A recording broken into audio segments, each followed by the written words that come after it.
नमस्कार दोस्तों, मैं फिर से एक वीडियो को लेकर आपके सामने आई हूँ। और आज मेरा जो वीडियो है it is very important for any of the serious candidate who is preparing for UPSC civil services examination 2023। देखिए, इस एग्ज़ामिनेशन में सिर्फ पढ़ाई ज़रूरी नहीं है। इस एग्ज़ामिनेशन में पढ़ाई के साथ साथ एक करेक्ट स्ट्रैटेजी ज़रूरी है। Preparation with a strategy is very important. And strategy में देखिए, जो आपकी स्ट्रैटेजी है उसको आपने टाइम बाउंड बनानी है, ठीक है ना, कि मैं अपने एक स्पेसिफिक टाइम में वो पूरा सिलेबस रिवीजन के साथ ख़त्म करना है मुझे, तो वो आपने स्ट्रैटेजी बनानी है, ठीक है ना। तो आज जो मैं स्ट्रैटेजी लाई हूँ वो 10 मंथ्स की स्ट्रैटेजी है। देखिए, 10 मंथ्स में हमने किस तरह से डिवाइड किया है इसको। ये 2 सेक्शंस जो हैं मेरे, वो हम एक 10 मंथ्स की स्ट्रैटेजी में डिवाइड कर रहे हैं, जिसमें कि होता है हमारा फ़ेज़ 1 एंड फ़ेज़ 2। फ़ेज़ 1 में हम लोग प्री प्लस मेंस की प्रिपरेशन करेंगे, एंड फ़ेज़ 2 में जो हम जंप करेंगे सीधा प्रीलिम स्पेसिफिक स्ट्रैटेजी में जंप करेंगे, ठीक है ना। तो दोस्तों, अब ये देखिए, सबसे मैं बिना टाइम वेस्ट किए आपका मैं I take you to the explanation of the strategy, ठीक है ना। जिन जिन दोस्तों को ये स्ट्रैटेजी पसंद आए और वो एक पर्सनल मेंटोरिंग चाहते हैं इन्हीं लाइंस पे, आप मेरे को कांटेक्ट कर सकते हैं। डिस्क्रिप्शन बॉक्स में जो नंबर दिया गया है आप उस पर कांटेक्ट कर सकते हैं फॉर योर इंडिविजुअल मेंटोरिंग, ठीक है ना। और मेरा व्हाट्सएप ग्रुप भी है। अगर किसी सज्जन को या किसी लड़की को ज्वाइन करना है, वो मुझे व्हाट्सएप पर मैसेज करके और मुझे ज्वाइन करने के लिए रिक्वेस्ट कर सकते हैं, ठीक है ना। Coming to the explanation of the strategy. So phase number 1. Now phase number 1 is of 6 months. So this is a very huge time that I have given to this phase. Why? Because it will be covering both the pre and mains. दोनों की दोनों चीज़ों की हम तैयारी इस phase में करेंगे। अब इस फेज़ को भी मैंने 2 सेक्शंस में डिवाइड कर दिया है। सेक्शन ए जो है मेरा 2 महीने का है, और सेक्शन बी जो है वो 4 महीने का है। अब सेक्शन ए में हम लोग कर क्या रहे हैं, एनसीईआरटी कर रहे हैं, रिविज़न कर रहे हैं, कुछ बेसिक किताबें कर रहे हैं। करंट अफेयर्स तो हमारा इरिस्पेक्टिव ऑफ द फैक्ट किसी भी फेज़ में है, वो हम लोग करंट अफेयर्स तो करेंगे ही, ठीक है ना। तो करंट अफेयर्स को हम लोगों ने मिस करना नहीं है ना। फेज़ 1 का सेक्शन बी में जो है वो हम लोग मेंस के नोट्स बनाएंगे, उनकी रिविज़न करेंगे, बेसिक बुक्स पढ़ेंगे, and then we'll do the revision of whatever we are doing. Now let's just explain the phase 1 section A. Now section A में जैसा मैंने कहा we'll be doing our NCERTs, and उसके साथ साथ में हम बुक्स, बेसिक बुक्स या फिर स्टैंडर्ड बुक्स जिन्हें हम कहते हैं, वो पढ़ाई करेंगे थोड़ी बहुत। इसमें NCERTs हम कहाँ तक की करेंगे, क्लास 6 से लेकर 12 तक की NCERTs हम पढ़ेंगे। साथ में उनके इम्पॉर्टेंट नोट्स भी बनाएंगे, कौन से सेक्शंस जो इम्पॉर्टेंट है वो उसके नोट्स बनाएंगे। नाउ NCERTs हमें किन सब्जेक्ट्स की पढ़नी है, we have to do polity, history, economy, geography, environment, science and tech, and society. Now polity, not only NCERT, okay, we also have to do a standard book that we can start studying in the first phase, section A only, that's M Lakshmikant, okay. ये लक्ष्मीकांत की जो book है it is like a Bible, ठीक है ना। तो इसे तो हमने मिस करनी ही नहीं है। तो ये लक्ष्मीकांत हम फर्स्ट 2 मंथ्स में हम पहले ही शुरू करवा देते हैं, क्योंकि ये मेन सब्जेक्ट है। Then again GS2 is completely based on polity, governance, so this is very important, ठीक है ना। NCERTs आ जाती हैं हमारी 6 to 12 स्टैंडर्ड की, जो कि हमारा बेस बनाएंगी, ठीक है। They will give us a base as in हमें किस तरह से पढ़ाई करनी है, किस टेंजेंट पे हमें पढ़ना सोचना है। तो this will give us a perspective and a base to our preparation. Then we will also collect a lot of content fodder while reading the NCERTs. तो ये बहुत ही ज़्यादा important चीज़ है। Then next thing is that we need conceptual clarity of whatever we are studying, whatever concepts we have, okay. So this becomes very important. ये 3 चीज़ अगर हमने कर ली हैं, then I will say that our preparation is quite on a right track. तो ये जो हमारा section A है, ये मत सोचिए कि दिस इज़ इनसिग्निफिकेंट, कि अरे सिर्फ NCERT तो पढ़नी है 2 महीने के लिए, this is going to be a light period. No, this period is not light period. You have to form your strong base. You have to be serious while reading the NCERTs. तो ध्यान रखेंगे जब हम पढ़ने लगेंगे अपनी NCERTs। आगे चलते हैं दोस्तों, फेज़ 1 की जो सेक्शन B है। Now this section is the most important part, ठीक है ना, ये मोस्ट इम्पॉर्टेंट सेक्शन है। हाँ, अभी तक हम देख रहे थे कि पिछले 2 महीने में हम लोगों को पढ़ना था, अपना प्री का पढ़ना है, हमें ये करना है, हमें वो करना है, मगर आपको भूलना नहीं है कि हमें ऑप्शनल भी पढ़ना है। अगर आप 12 घंटे पढ़ाई में दे रहे हैं तो उस 12 घंटे में से 3 घंटे ऑप्शनल और 9 घंटे जीएस पढ़ना है आपने। तो ये आप सोच लीजिए। सी what strategy I am discussing it from the point of view of GS, but don't forget optional is equally important, and in fact it is the most important thing to do, right? So 3 most important things for your mains should be your essay paper, your optional, and your ethics paper, that is GS4। ये बहुत ही ज़्यादा ज़रूरी 3 papers हैं जिनकी आपको तैयारी अपने साथ साथ में करनी है, ठीक है ना। ना that I said ethics is very important, this forms your GS4, so for this you have to read lexicon, that is going to give you a good base, and along with that any good institute notes आप पढ़ लीजिए, ठीक है ना। साथ साथ में हमें मॉक टेस्ट लिखने हैं to improve our writing skills and also enhance our conceptual clarity and understanding, ठीक है ना जी। तो ये हो गया आपका सारा एथिक्स के लिए, ठीक है। इसकी और डिटेल जो आपको स्ट्रैटेजी और जो डिटेल चाहिए वो मैं शेयर कर दूंगी आपकी नेक्स्ट वीडियो में, and if anybody else requires to talk more about ethics they can give me a call on the number given in the description box, ठीक है जी। Now comes the polity like I said you have to do M Lakshmikant, so that is one thing that you can't skip। GS2 का ये paper बन जाता है, साथ ही साथ में कुछ टॉपिक्स हैं गवर्नेंस के और इंटरनेशनल रिलेशंस के जो हमें पढ़ने हैं साथ में।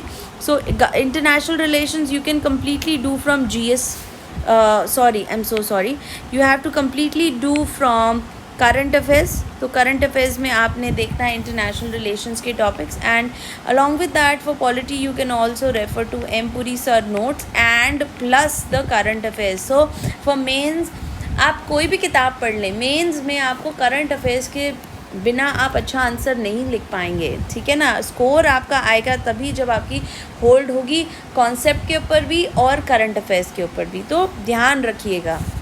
Now comes economy again it is basically on the current affairs।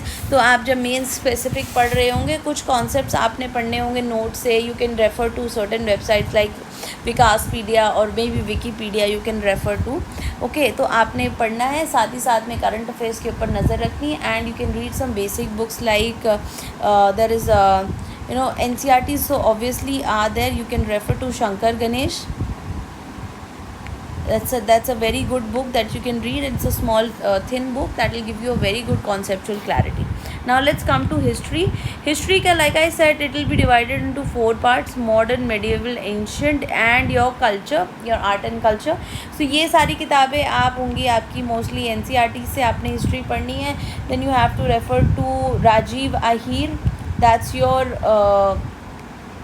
spectrum, the most famous book for this art and culture। you can refer to Nitin Singhania। so this is simple your reading, fine। then your society would majorly be read from NCERT, you can refer to Ram Ahuja and current affairs। his geography and environment combined तरीके से पढ़ सकते हैं, NCERT पढ़ें आप, साथ में आप शंकर IAS पढ़ सकते हैं, ठीक है ना। और geography will form part of GS1, environment will form part of GS3, SNT again current affairs से पढ़नी है आपको। I've forgotten to mention another subject, that is your security issues, तो आप ये भी पढ़ेंगे, ठीक है ना। आप संग में ये सारी चीज़ें आप करते चलेंगे। तो this is the most important phase, that is section B. हाँ, इसके लिए थोड़ा टाइम आपको लगेगा कि भाई बहुत कम लग रहा है, 4 महीने हैं, हम कैसे कर पाएंगे, but trust me if you are making a good time table which I make for my individually mentored students, तो अगर आप एक टाइम टेबल बना के चलेंगे, अपने आप को टाइम बाउंड करके टारगेट्स देंगे, तो you will definitely be able to cover it up, okay. Now this ends the first reading of your syllabus. ये ख़त्म करने के बाद आपका इंटायर सब सिलेबस का कवरेज हो जाएगा। देन ऑल्सो आपने साथ साथ में प्रीवियस ईयर क्वेश्चन पेपर की एनालिसिस करती चलनी है, ठीक है। Then you have to do the revision of the covered section. You have to do the weekly revision, monthly revision, and also daily revision as to what you are doing. Like when you finish your, let's say 12 hours of study and going off to sleep, you can just quickly give a quick look to whatever you have done, so that you revise whatever has been covered so far. Then you have to start attempting the prelims and mains mock test papers. You have to start solving the questions, because if you're not solving the question, that means you're not assimilating whatever you have done. For your retention purpose, it is very important that you write mock test papers. Now coming to phase 2 and phase 3. Now phase 3 entirely is based on your mains preparation, so this should be dominated by writing mock test papers and revising what you have done in phase 1. And phase 2 also would be a lot of revision of the things that you have done in phase 1 only. Okay, so phase 2 will start from February to May 2023, और इस phase के अंदर we have to do a dedicated study, and also we have to do endless revisions. So before going into the examinations, we have to ensure that we do at least 4 revisions, if not 4, not less than 3. We have to ensure that we are doing absolutely rigorous revision work, right. So ये हमारा phase 2 जो है वो prelim specific है, जिसमें हमने GS और CSAT की तैयारी करनी है. देखिए CSAT जो है आजकल बहुत ही ट्रिकी लेंदी पेपर आता है. इसकी जो लोग प्रैक्टिस नहीं करते हैं उनका कहीं ना कहीं they fail in the examination. So in order to overcome CSAT paper, you must ensure that you're writing a lot of mock test papers, and also you should do prepare it from any of the manuals, like TMH का manual है for CSAT, you can refer to that. Okay, now paper 1, that is GS, you have 2 sections, static and current affairs. Static is about 30% of the syllabus and of the paper, and current is majorly dominated. 70% आपका लगभग current affairs आता है. तो starting की तैयारी हम लोग करेंगे मतलब GS की स्टार्टिंग की from NCERTs and some standard basic books, ठीक है. उसके अलावा जो हमारा करंट अफेयर्स है, that we have to do from newspapers, magazines and website. See I will be bringing up a very detailed video about the current affairs, because it is the most important part of your prelims and mains both. सो ये हमें बहुत ही अच्छे तरीके से करना है. बाकी हमारी जो बुक सोर्सेज हैं हमारे प्रीलिम्स की और मेंस के लिए, उसके लिए एक डेडिकेटेड वीडियो आएगा आपका. नेक्स्ट वीडियो जो होगा इसमें I will be discussing the right strategy to do current affairs, and also will discuss the book sources for prelims and mains in a very separate video, ठीक है ना. तो like I said, you have to do newspapers and current affairs magazine. And before you go into the examinations for prelims, make sure that you're writing at least 30 to 40 mock test papers. If you are not going into the institute and you lack funds and everything, you can contact me for virtual test classrooms, virtual classroom tests for prelims. So I will be conducting the full length mock test papers for the students who are not able to afford the test papers for going into the institute. So you can just sit back at your home, join my VC, and you can attempt the test paper. Okay, so this is the entire strategy that I wanted to discuss with you today. So this prelims, going forth your entire strategy for 2023, ये जो हमने थी हमारी, it was majorly for full time students, ठीक है ना. ये full time students जो भी हैं वो ये रेफ़र कर सकते हैं. हाँ, this strategy can also be followed by working professional, but yes, you will have to make your timetable, और उस टाइम टेबल में आपको थोड़ा सा अपना काम को देखते हुए, अपनी कैपेसिटी जो भी आपकी अवेलेबल टाइम है उसको देखते हुए एक टाइम टेबल बनाना है, ठीक है. Students who need help in making the time table, they can join my individual mentorship, ठीक है ना. तो वो मेंटोरिंग में I actually help you to make your time table, and also I if you joining a mentoring, then you will also have an accountability, ठीक है ना. So accountability hogi, then also you will be tested for whatever you are studying. So I will be asking certain things, and I will be asking you why you haven't done. So things like that happen in individual mentoring.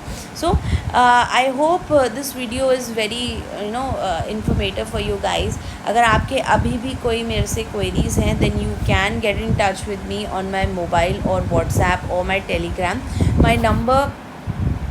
My mobile number is 8447308407.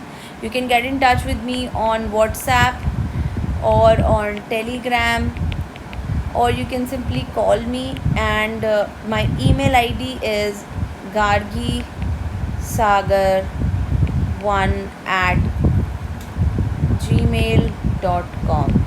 So you can write me mail anytime you have any doubts, or drop me a message over WhatsApp or Telegram for any of your concerns. And yes, I am also coming up with certain WhatsApp groups and Telegram groups in which you will have other fellow students to study with as a group. So for adding into that group, you can drop me a message as soon as possible, so that I can add you in those groups. And for anything else, you can definitely get in touch with me, but please make sure that you're not calling at odd hours. Messages are always welcome. For calling, you can call between 11 a.m. to 7 p.m. So this is my timing for the calls. For messages, you can message me anytime you have any doubts. Okay then guys, thank you so much for listening to me. The strategy, I hope it helps each one of you. For more videos, you can check my channels, and all the best, and have a really good time.